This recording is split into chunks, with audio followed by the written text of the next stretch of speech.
Hey, Nikki Brown here. No matter where you are and what part of the world you're in, I hope that you're having a good day. So, this is my part two to my entrepreneurship video. Now, I just wanted to add a few things to what I said in the previous video. And one of those things is in terms of friends and relatives, right? There are certain relatives or friends who will know that you have a good business, right? And they may offer their help, but they want to help in their own way, right? They want you to do what they want you to do and almost kind of control the business. And if you don't want to do what they want you to do the way that they want you to do it, they'll get mad at you and basically turn their back on you and not help you anymore. They won't say anything to you about it. They'll just walk around with attitude. Um, and that has happened to me with more than one family member, right? More than one relative. And it was like, wow, like again, I've done all this research. I've come up with these formulas and recipes. And because I don't want to do it the way you want me to do it, that's not good enough. Um, it's just funny. Um, I had a lot of people offer advice too. But some of the advice that people offer, it requires money. And again, um, at that point, I never got to the point where I had investors so that I can expand in that way. Everything that I did, I've spent countless amounts of money, thousands, tens of thousands of dollars because it was basically I'm still going. But from 2014 and then we're now in 2023. So it's been almost 10 years. So I'm not even sure how much money I've spent. I've done all types of calculations, how much each unit costs to make and how much I need to sell it for in order to, again, restock and replenish and actually make a profit. And I willingly didn't even pay myself for years. It was just kind of um, restocking and um, rebranding. I've had two different logos made. Um,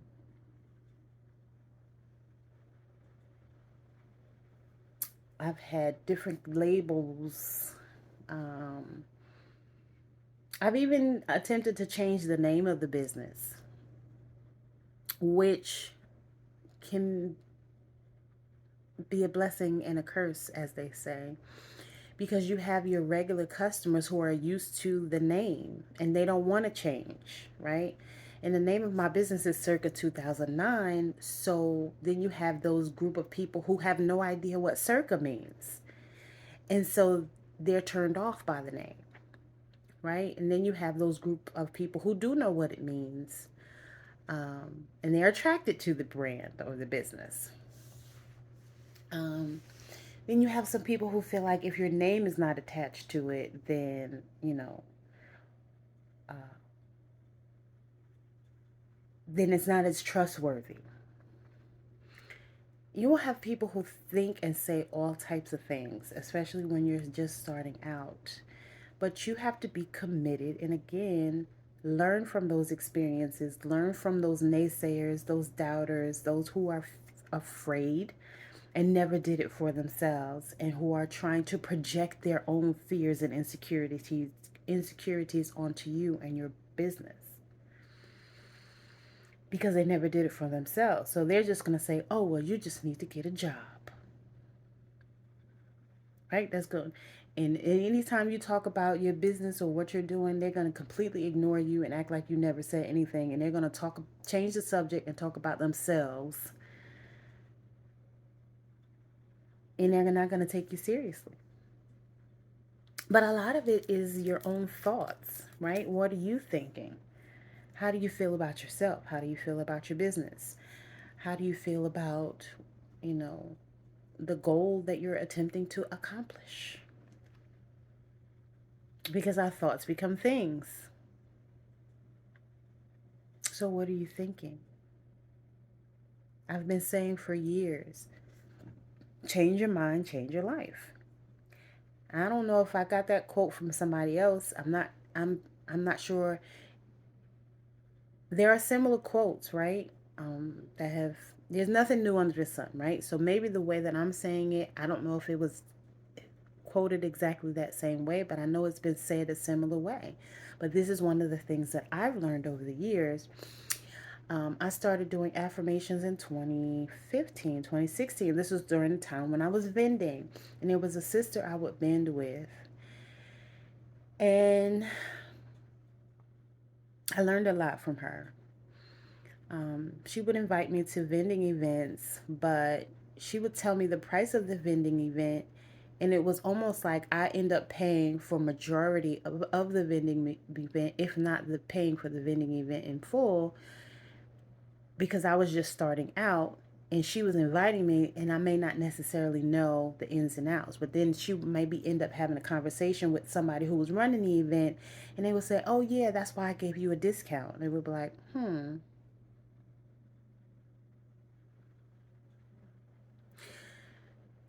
So you have to be mindful of those who call themselves, helping you. These people who call themselves being a friend or even your relatives, they will be some of the first ones to, you know, spite you or um, betray you, especially when money is involved. People change when money is involved. And this was a sister who claimed to be so conscious and awake and aware, but then you have this deceptive side. And people don't think you realize that or but when you're highly spiritual and you get downloads or uploads from the most high or spirit or God or whatever you choose to call it, angels, ancestors, whatever name you ascribe to it, right? When your intuition speaks to you, listen to it the first time. And you know when someone is being deceptive and dishonest. And you need to listen to that. Because then those same people will pretend that they have no idea what you're talking about if you call them out on it. So sometimes it's best to not say anything because some things are best left unsaid. And people may think you're a pushover or weak, whatever it is that they think. What somebody else thinks about you is none of your business. You can let them think whatever they choose to think. And they will, even if you do call them out on it, again, they will play dumb like they have no idea what you're talking about. So sometimes it's not even worth your time to say anything. Just distance yourself accordingly and know that this is not the person that you can work with or should work with. Again, that's my nose ring. It keeps twisting. But again, your relatives and friends will be some of the first ones to betray you or turn their back on you or walk away from you or try to be deceptive and betray you or. And that's kind of the nature of the business, right? Then let's say you do get an investor. You may have an investor who um, may offer you, say, $10,000 and then tell you they want 15% of your business. That's not a good business deal. So you have to be mindful again of what your value is. Don't just be so quick to take any amount that someone's offering. There may be other people who have the same type of business that you have. There's plenty of room for all of us. There are billions of people in the world. So that person can have 1 million, you can have 1 million. The next person can have another 1 million. Right? But what are you doing to stand out from the crowd? Stand out from the rest? They say if you find a problem and you have a solution, then you have a business. I found a problem. I have a solution. But again, attempting to run a business by yourself, and now people do it. People do it all the time. But really, they don't. Because once they start, they usually find or hire people to help them. They either find volunteers or they hire people to help them. They're not necessarily doing it all alone, solo dolo. And because I had been betrayed so many times, because I had been betrayed so many times in so many different ways by so many different people who claim to like me, who claim to love me, my mindset started to doubt and started to fear, right? Because am I going to be betrayed again? Am I going to be backstabbed again by this person who wants me to do it the way that they want me to do it? Even to a point where I was talking to this guy, and because I didn't want to, be intimate with him, he was like, "Oh, I'm going to help you. I'll tell you about vending events." He didn't tell me about anything because I didn't want to do what he wanted me to do. And this is somebody who claimed that they wanted to help out the community, and they're all about the community. So how are you all about the community when a sister in the community needs help and you won't help because she won't sleep with you?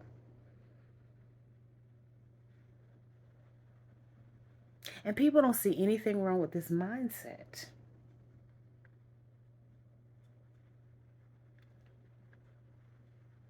Are you really about helping the community? Are you about helping your penis and satisfying your loins?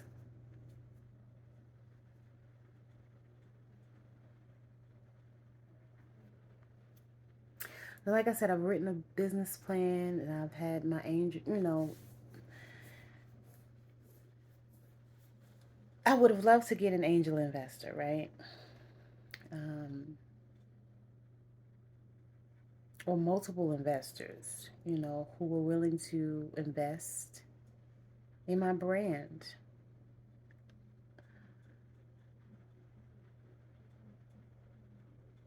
But again, I was doing it all by myself, and I think those small failures, or what people call failures, again, I call them lessons, right? Lessons and experiences. The lessons I learned along the way, some of them caused me to have doubts and fears like, this isn't going to work. I can't do this by myself. Nobody's going to help me. Everybody's, turning their back on me. People want me to do it this way and that way. And when I tell somebody about my business, they're not listening to me. So again, all of these different things caused me to have doubts and fears. But at the core, this is a great product. This product is going to help people. This is why I originally started out. Like, oh my goodness, I came up with something that can help people and I want to share it. Everybody needs to know about this.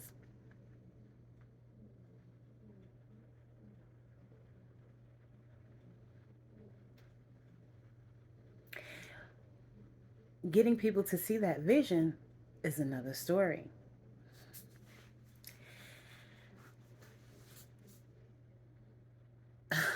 Again, even giving out samples. I've given out a countless number of samples. People have said it's a great product. But then either they didn't follow up or I didn't follow up. Like even when I came to offer, okay, well, would you like to buy some? That didn't happen. So then that caused me to fall back because now I'm feeling like, okay, is this going to work?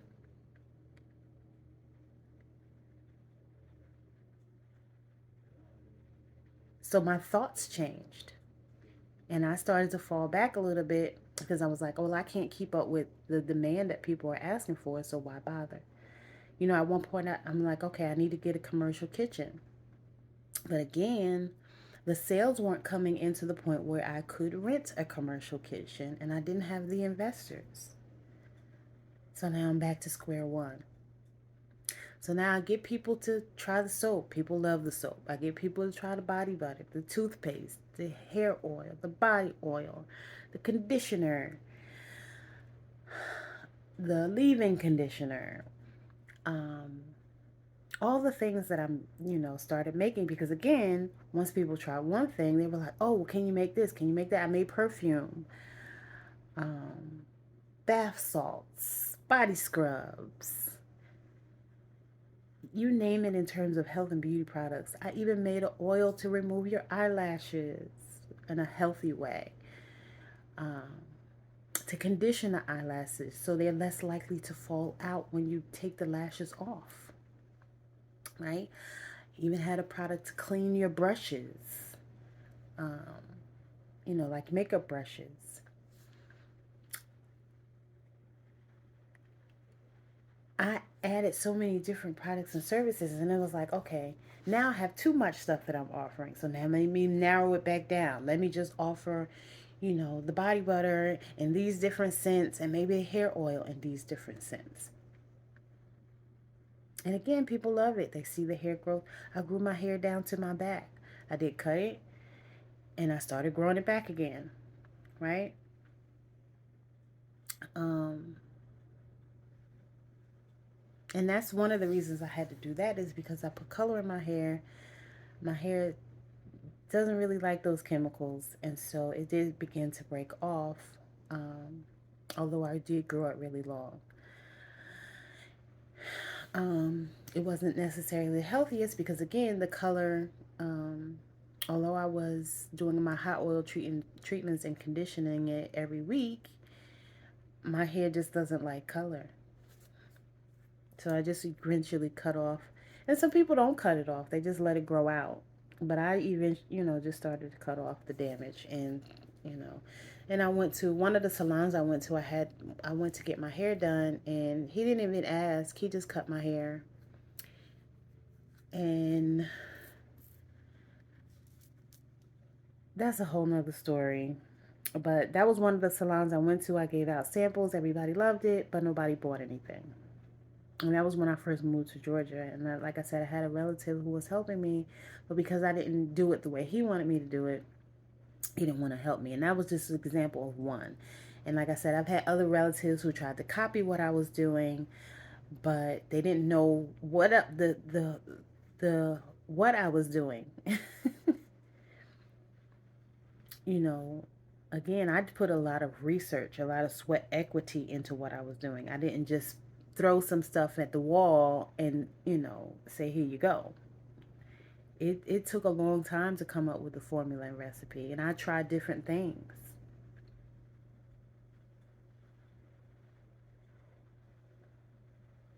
I spoke to elders. I I did a lot of research. It wasn't just, again, to throw something at the wall to see what sticks. I learned a lot from elders, from reading, um, and other research. I actually read, okay, what is this product? What does it do? I didn't just put it together. And I intentionally wanted everything to be natural. So, what's a natural preservative? What can I put in it, you know, to prevent spoilage? Everything was very intentional.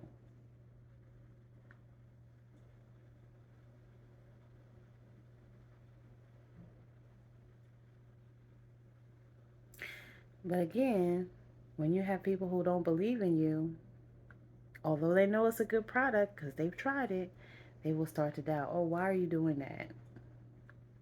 And that may make you start to have doubts.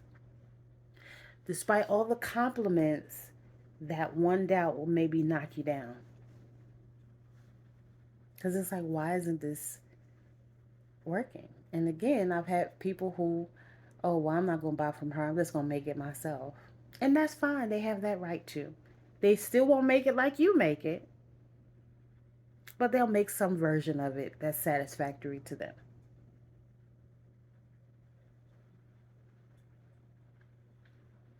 And that's fine. Um,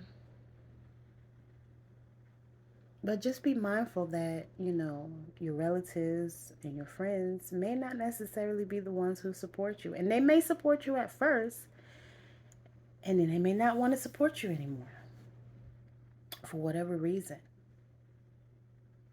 Because some of these same relatives or friends, and they're not necessarily going to help you.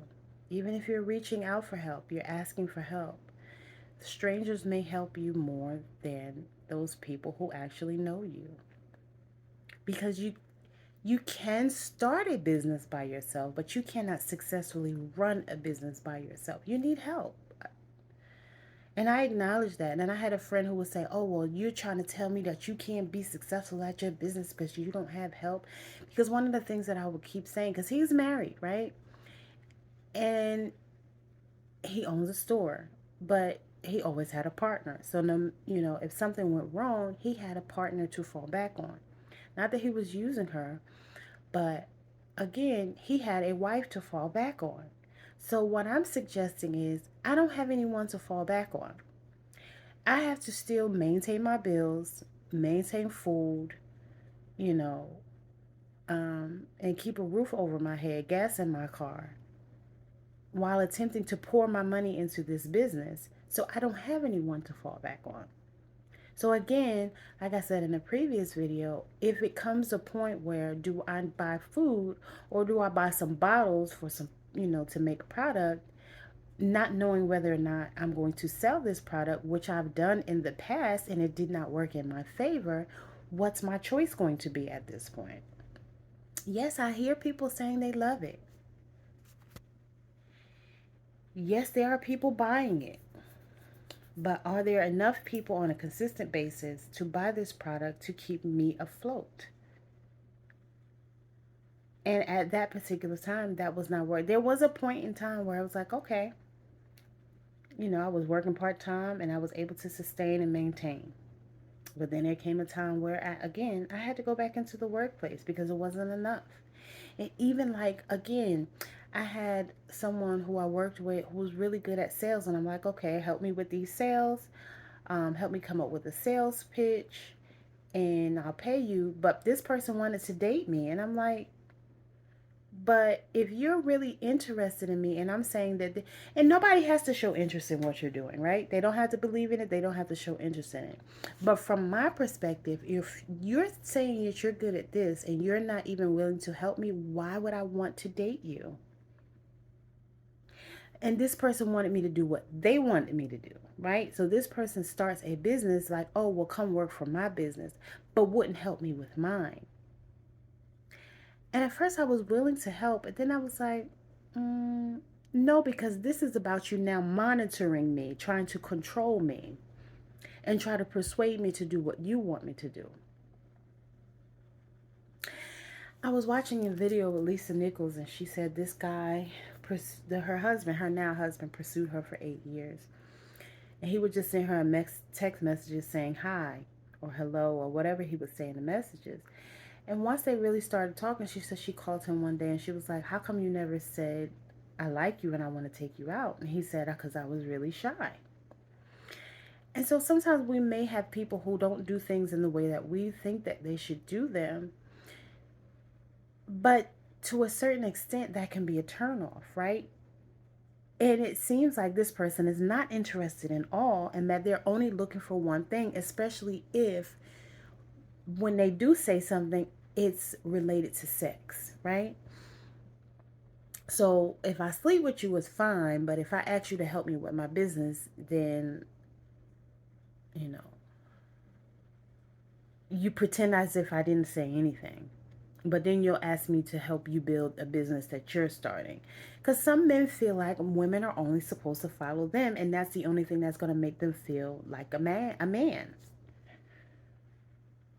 And you don't have to be going in, you don't have to have the same vision for what you want in your life. Like I know Lisa Nichols was saying that, she's the life coach and her now husband is the fitness guy, right? But they're still headed in the same direction, that direction of entrepreneurship. And, he's still supportive and encouraging of her and she's supportive and encouraging of him. Like I noticed that once they've gotten together, she's now into fitness. But he did never try to deter her or take her off the path that she's on. Now she says she had men who would say, oh, well, I'm not trying to be the Stedman to your Oprah. Her now husband was not intimidated by the fact that she's successful in her own right. Right? But you do have some men who are insecure. And so if the woman is not following them, they don't want to have anything to do with it. So they don't know how to be supportive and encouraging of a successful woman. Because they feel like the woman is just supposed to submit and follow him. and do what he wants. And that's fine if he finds a woman who is like that. But if you have a woman who is independent and has her own ambitions and goals, and that man does not want to support her ambitions and goals, they're just not equally yoked, and that's fine. So he's just not the right person for her, and she's not the right person for him. Because if you want to feel like you're above her and she's beneath you, then you'll have to find a woman who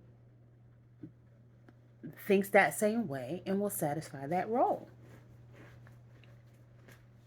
But if you have someone who, again, is not going to be supportive and encouraging, again, whether it be a relative, a friend, um, or a spouse, right? Any type of relationship.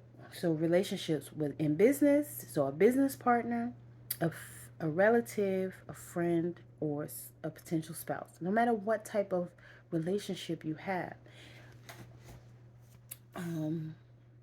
if that person does not want to be supportive or encouraging, then they can't go with you on your journey. And it's okay. We can't take everybody.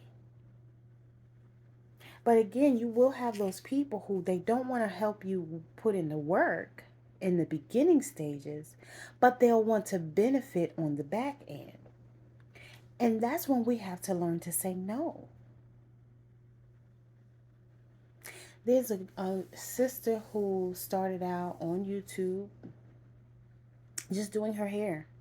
And she started making products for her hair because, and this is kind of how I got started. I was a product junkie at one point, and I would make products, or I would buy different products and try them, and I felt like they weren't really working for my hair. So I started making my own products. And so this sister, she started making products for her hair, and then she started to sell those products because people would ask for them because she was doing her hair in the YouTube videos, and they saw how her hair would grow. She would cut her hair, she would color her hair, she would cut it again, and then her hair would grow back. But her mom helped her, her dad helped her husband helped her. She now has a multi-million-dollar business, right? She now has 2 warehouses where she makes these products out of the warehouses and no longer in her kitchen. And those products are now in stores like Target, right? But she had help. She did not do it. She started out doing it on her own, but she grew it into her relatives helping her. So once you start, you need help from the community, from relatives or friends. But if you don't have that person who is going to help, or those people who are willing to maybe volunteer at first or take a small amount of money, it's not going to work. It may work. Let me not say that it's not going to work. But realistically, it's not going to be sustainable if you don't have help, especially if you're offering a product. You need help. You need a space, and you need money to offer those spaces. Again, you'll have people who come up with ideas, and they will maybe get mad at you because you didn't take their idea or their suggestion, but at the same time, they're not offering you the money that is required to add that idea onto your business model. And they'll just say, oh, you didn't listen to me. And you may try it. I've, had the idea to start a subscription. I started doing that. I had the packaging. It didn't necessarily catch on the way that I wanted to. I had where I was doing kits where you make your own. And I just supply the butter and the oil and you make your own. Great idea. But again, you have to be able to offer it in a unique way. I bought the boxes, I bought the labels. It didn't catch on the way I hoped it would.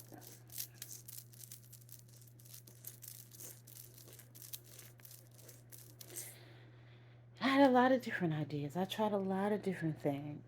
But again, I don't like to see it as a failure. I see it as a lesson learned. And how can I do it better the next time? What did I learn from it? What did I learn from those people who turned their back on me? And how can I do it better going forward?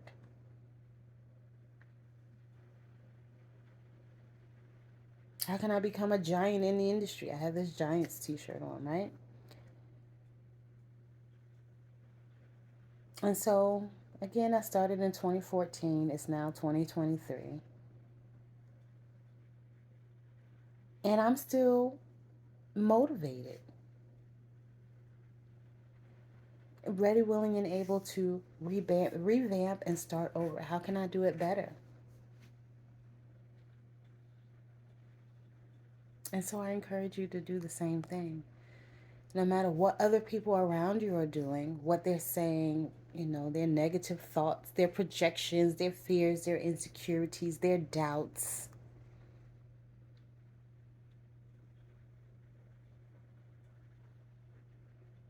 It's not about them. It's about your thoughts and your willingness to become what you want to become.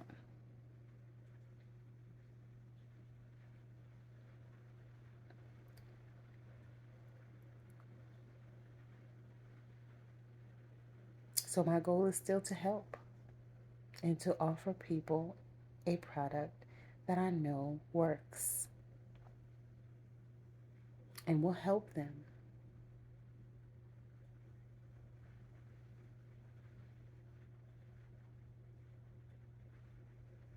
And I will continue to work on that. And I'm thankful and grateful that I am still motivated and affirming that I am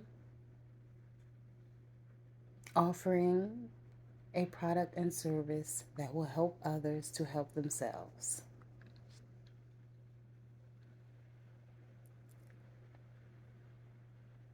And I thank you for taking the time to watch this. I am thankful and grateful for you. Please continue to like, comment, share, and subscribe. And as always, I appreciate you. I love you. And again, I hope that this was motivating and inspirational to someone who is on their entrepreneurial journey, no matter what type of business you have started. And again, if it takes you 10 years, then it takes you 10 years. But just keep going.